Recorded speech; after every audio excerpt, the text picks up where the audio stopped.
Takoksong bukoksong noroktai naitongo tabuk TMB News and Entertainment Channel.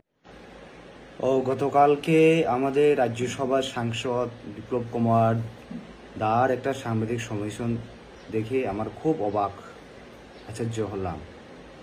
সাংবাদিক সম্মেলনে আমাদের media বন্ধুগণ জিজ্ঞাসা করেছিলেন যে ত্রিপ্রাসা অ্যাকর্ড ইমপ্লিমেন্ট হচ্ছে এত দেরি হচ্ছে কেন, 125 বিল অ্যামেন্ডমেন্ট হতে এত দেরি হচ্ছে কেন।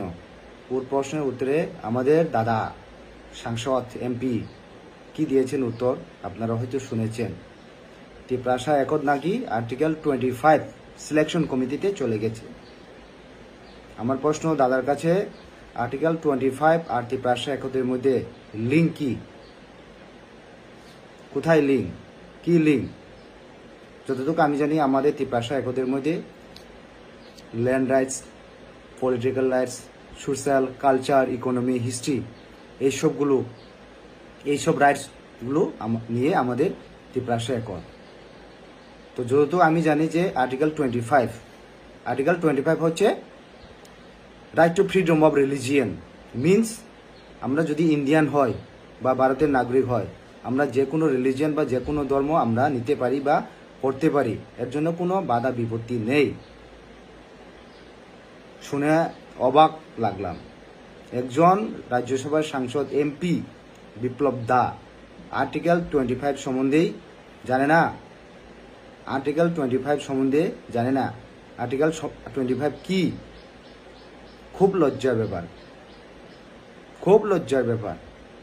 একজন সাংসদ, একজন এমপি আর্টিকেল 25 জানে না প্রভিশন কি, আর্টিকেল 25 কি আছে।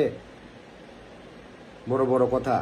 ত্রিপ্রাসা অ্যাকর্ড নাকি ইমপ্লিমেন্ট করলে তামিলনাড়ুতেও করতে হবে, কলকাতাতেও করতে হয়। আরে বাবা, ত্রিপ্রাসা অ্যাকর্ড মিনস আপনি কি বুঝেন? ত্রিপ্রাসা অ্যাকর্ড মিনস ত্রিপ্রাসাদের অ্যাকর্ড, ত্রিপ্রাসাদের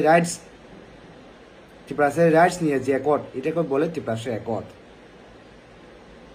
লজ্জাজনক একজন এমপি হয়ে সংবিধানের সম্বন্ধে এতটুকু নলেজ নেই। খুব লজ্জা লাগে চিন্তা করে। বিজেপির এমন অবস্থা যদি হয় তাহলে তো সব ভালো বিজেপি যারা নেতা আছে তারা নামও খোয়াইব। আর যে জিনিসটা আমার নলেজ নেই, যে বিষয়টা আমি জানি না, এই বিষয়টা নিয়ে কথা বলা উচিত না। যদি যে বিষয়টা আপনি জানেন না, যে ব্যাপারটা আপনি জানেন না, এই ব্যাপারটা না বললেই ভালো। শুধু সোশ্যাল মিডিয়াতে হাসির পাত্র হয়ে থাকার কোনো লাভ নেই, কোনো লাভ নেই। আমার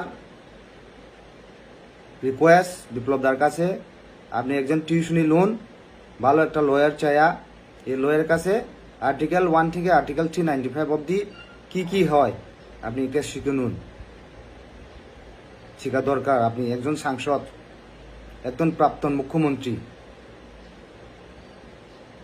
ব্যাপারটা অনেক লজ্জার ব্যাপার। আমরা এটাও বলি না যে আপনার মুখ্যমন্ত্রী থাকাকালীন আমাদের ত্রিপ্রাসাদের কি ক্ষতি হয়েছে। ইতিহাস আমরা কোনোদিন ভুলিনি আমরা ইতিহাস। আমাদের ত্রিপ্রাসাদের আপনার মুখ্যমন্ত্রী থাকাকালীন বিশ্বজিৎ দেববর্মা ফায়ারম্যান পশু মতন হত্যা করা হয়েছে, আমরা কোনোদিন ভুলবো না।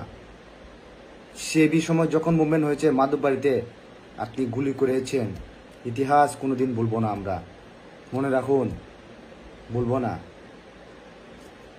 লাস্টে এটাই বলবো, এই সংবিধানটা আপনি একটু ভালো থেকে শিখে নিন, আপনার জন্যই ভালো হবে।